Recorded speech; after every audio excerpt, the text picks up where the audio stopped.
Hey there, Mama. You're listening to the Lift the Shame podcast. I'm your host, Crystal, mama of 5 and your family's intuitive eating dietitian, here to help you cut through the diet culture clutter so you can enjoy freedom with food as a family. I'm on a mission to help you end the generational legacy of diet culture in your home so you can experience motherhood free from food guilt and body shame. Listen in weekly for guidance on how you can ditch diet culture, heal your relationship with food and your body, and confidently raise intuitive eaters. Let's dive in and lift the shame together.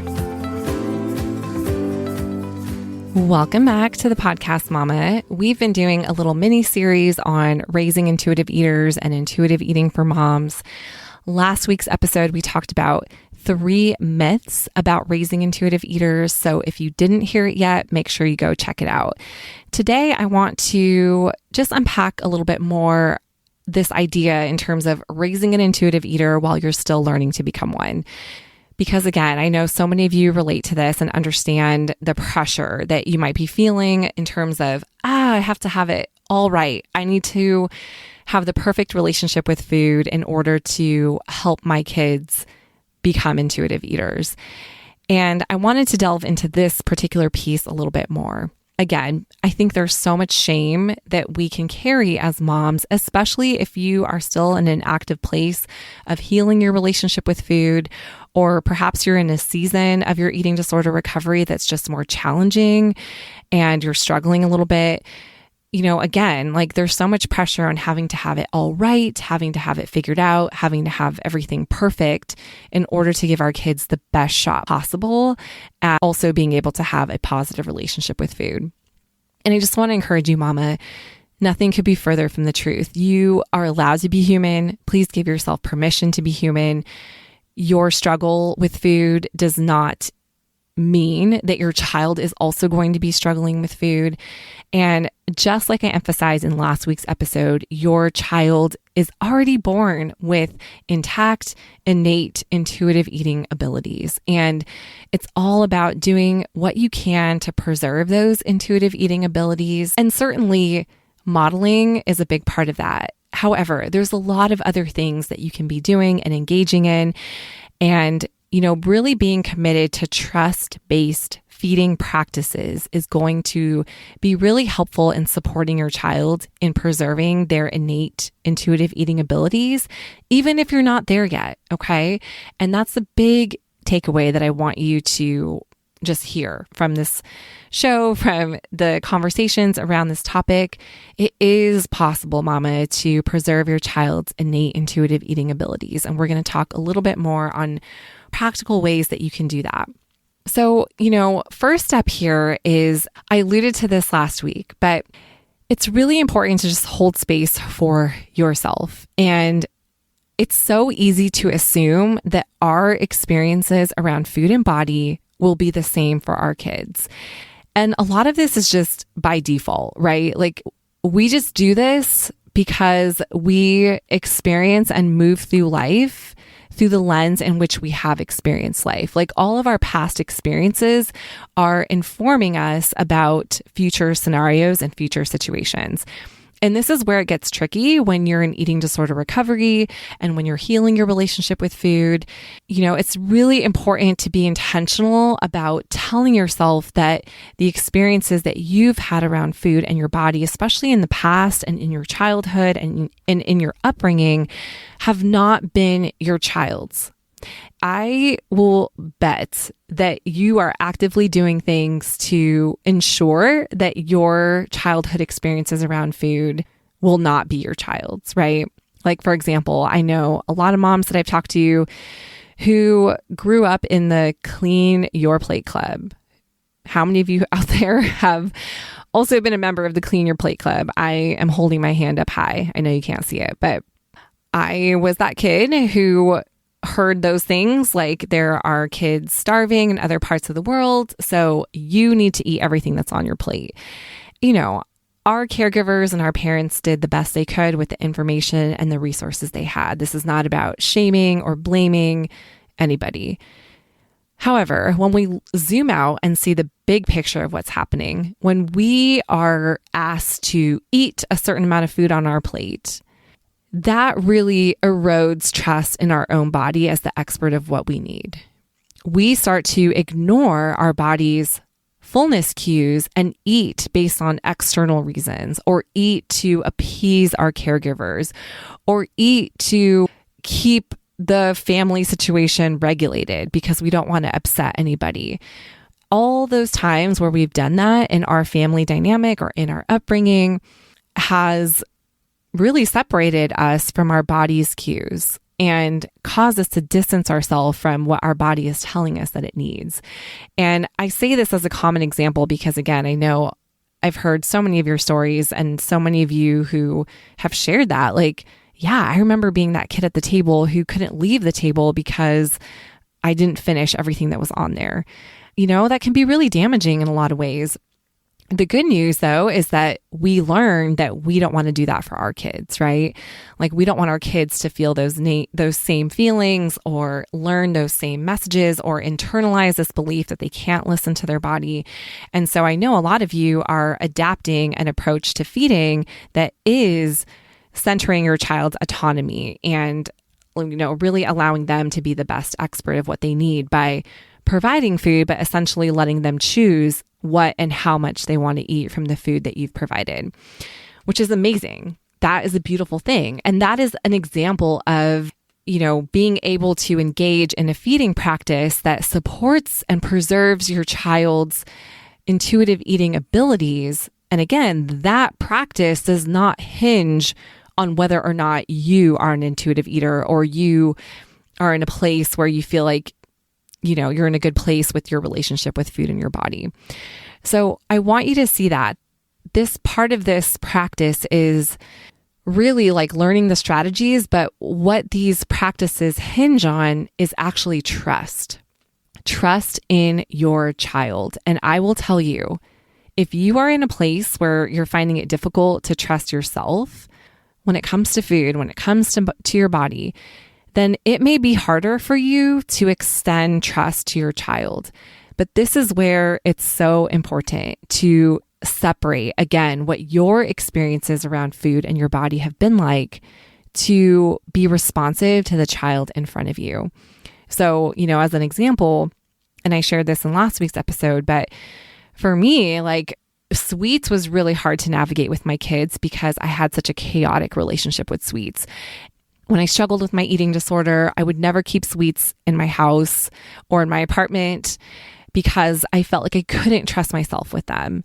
And it just felt like easier if I don't have them, like out of sight, out of mind, right? Like if I don't see them, then I won't eat them. But then never having access to them just built them up more in my mind. And when I did eat them, it was usually because I was binging on them. And, you know, there was so much shame and guilt around that vicious cycle. You know, I remember like when my oldest daughter was becoming interested in having sweets, it was like a reenactment in my brain. Those parts of my brain that struggled with sweets in that way. It's like all the alarm bells were going off. And, you know, this idea that like you couldn't trust yourself with sweets. What is it going to be like for her? Like, can you really trust her?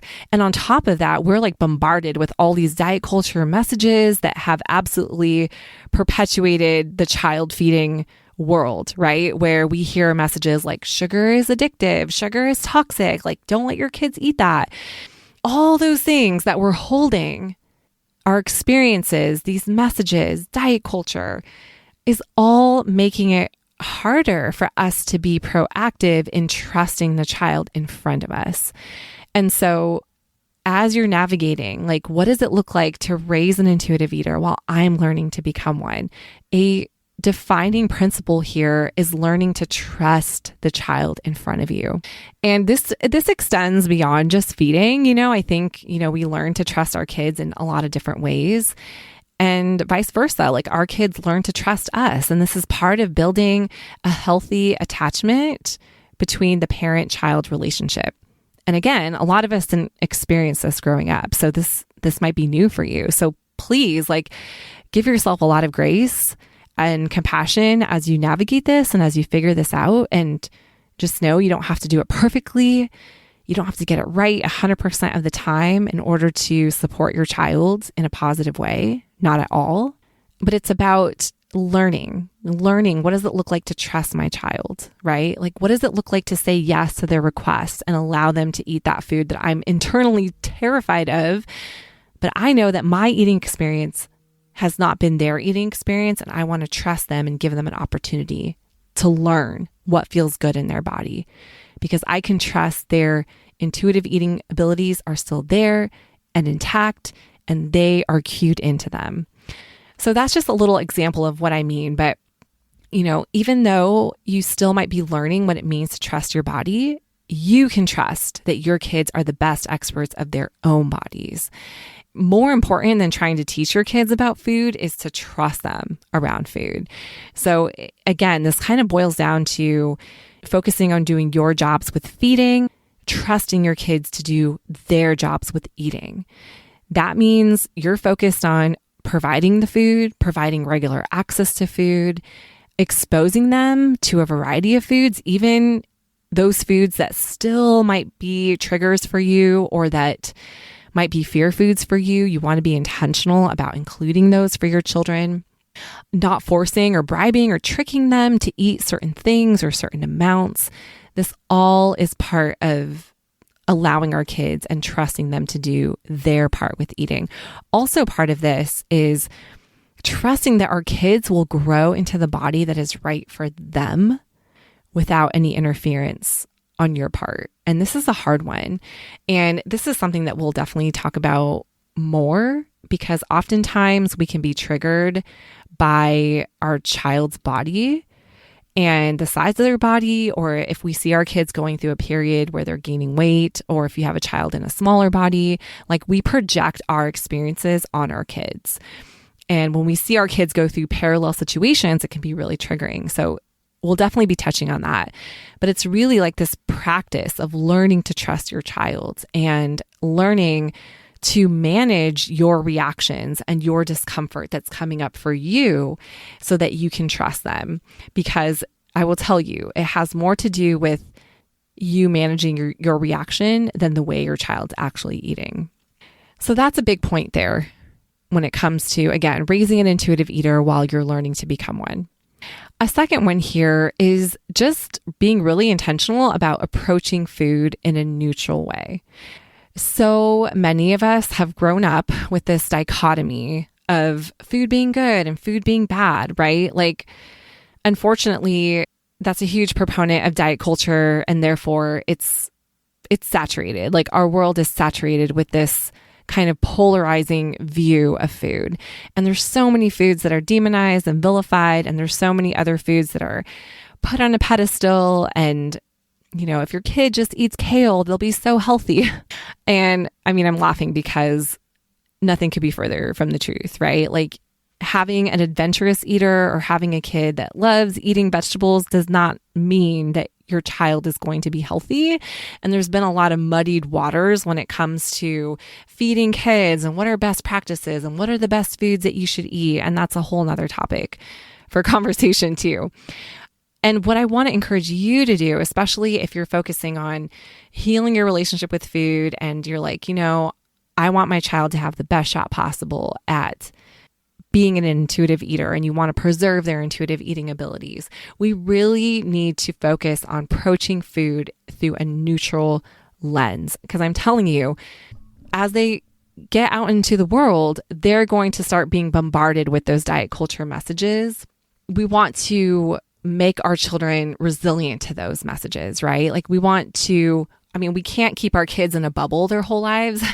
Sometimes I wish I could, can I just wrap you in bubble wrap and just protect you from everything that's hurtful and harmful out there. And as much as we wish that we could do that, we can't. And we can't protect our kids from all the diet culture messages that they will eventually be exposed to. However, we can set the precedent. We can set the foundation for them that will help them learn, hey, there are no good foods or bad foods, and everything helps benefit our body in some way or another. And when we can approach food through that lens, it really takes fear out of eating. It removes shame from food. It removes shame from bodies. We need to be intentional with this, especially if we're still working on healing ourselves in our relationship with food, like you may be going through a whole process of unlearning, right? Like unlearning diet culture. And that's a huge feat in itself. And if you find yourself on that journey, I just applaud you. Like it's so brave to do this work of unlearning all these damaging messages around food and body in order to help our kids. I just want to applaud you, mama. Like that is such a brave thing that you're doing and such a gift that you're giving to your child. And with that, we just want to be intentional about the language that we're using. We want to create an emotionally equal playing field for all foods for our children, because that is going to help preserve their intuitive eating abilities. It's really important to remember that all the ways that we communicate with our kids around food, both verbally and non-verbally, is becoming their inner dialogue around food and their bodies too. And so, this is not to put a ton of pressure on yourselves.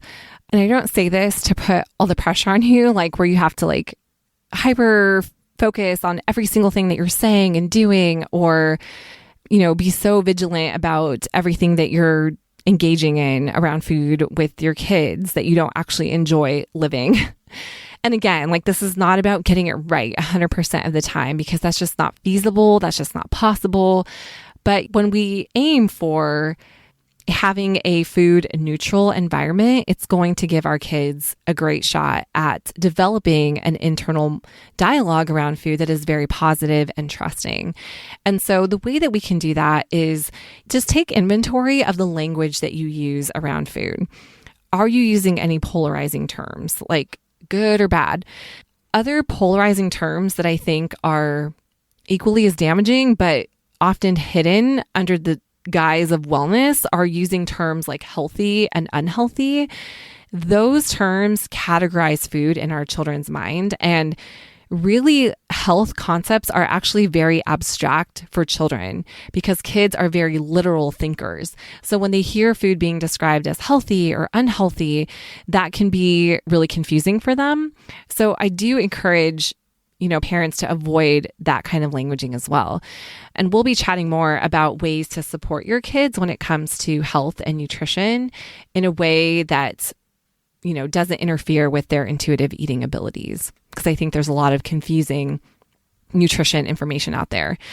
The other thing here is just minimizing like nonverbal messages or gestures that might communicate to your child that you don't trust them around food, or that you're kind of uncomfortable or displeased with how they're eating.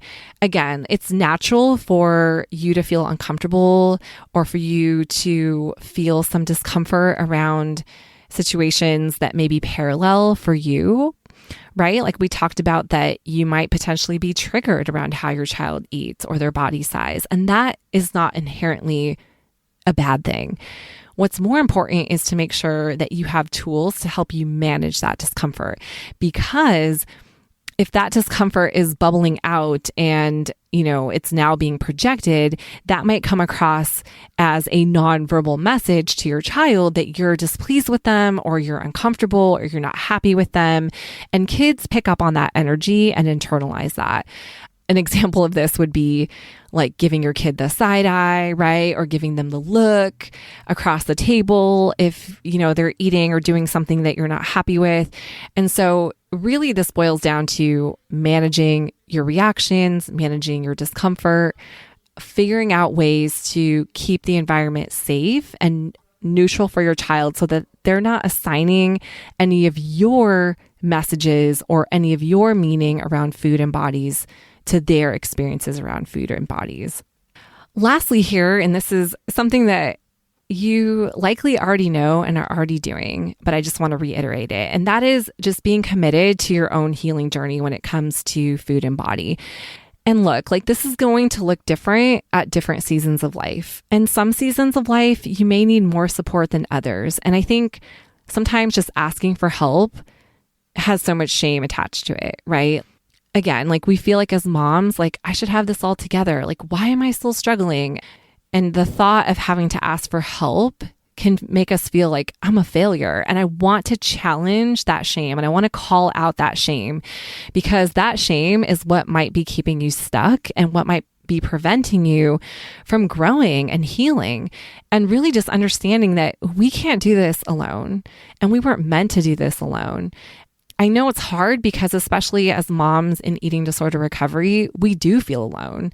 It's really hard to connect with other moms who can understand the intricacies that are involved in this juxtaposition of motherhood and eating disorder recovery. Like, it's so unique, and a lot of people just don't get it.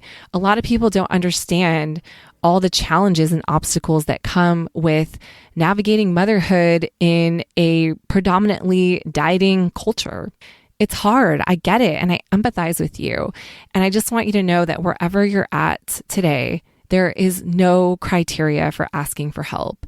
Maybe that means connecting with a therapist or a counselor or a support group. Maybe that means seeking out more intensive type of care. It's going to look different for you, and it will look different depending on the season that you're in. And recovery is not linear. It ebbs and flows. And sometimes we need more help, and sometimes we're okay with more minimal help. And there's not a right or a wrong to getting help. Okay. I think it's really important that we challenge those messages. And I want to take this opportunity to plug in a shameless call for our Lift the Shame support group. So if you have not yet heard, we have a free virtual support group for mothers in eating disorder recovery or moms to be. So if you are navigating this journey and you find yourself alone, please come and connect with our community. We have an amazing community of mothers who are navigating what it's like to heal their relationship with food and their bodies, and also be raising their children. And I can assure you that this place is so safe and so nurturing, and it will allow you to connect with other people to help reinforce this idea that you're not alone and you don't have to figure it out alone. And maybe your next right step is just signing up, right? Like just coming to the group, and you never have to talk if you don't want to. You don't even have to turn on your camera. It's super low key, and just hear other people's stories to know that you're not alone. And I guarantee you will connect and resonate with what the other moms in our group are sharing. And even if you're like, I don't know if I necessarily have had an eating disorder, maybe you just recognize that food has taken up more of your mental space than it should be. Or same with your body. Like maybe you just feel like, I'm struggling with my body image and I feel like this is really becoming an issue and I don't want my kids to be part of this struggle. Come join our group. You will absolutely connect with the other moms in there and resonate with the stories that are being shared. And it's just a safe space to explore some of these issues, because again, the best way that we can help our kids is by helping ourselves.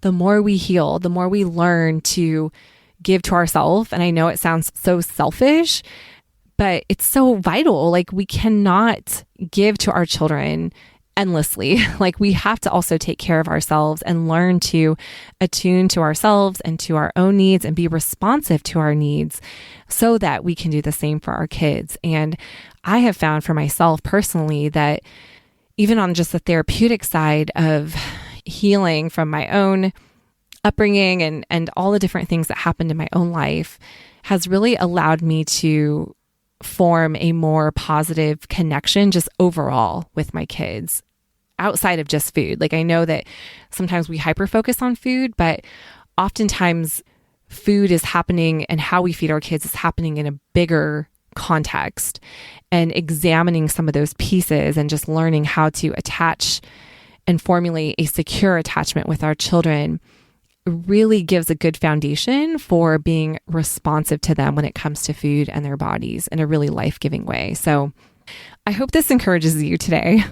I feel like every podcast I could just ramble forever, but I hope that you have found some nuggets of encouragement or things that have supported you, or just something that maybe allowed you to think of something in a different way on your journey.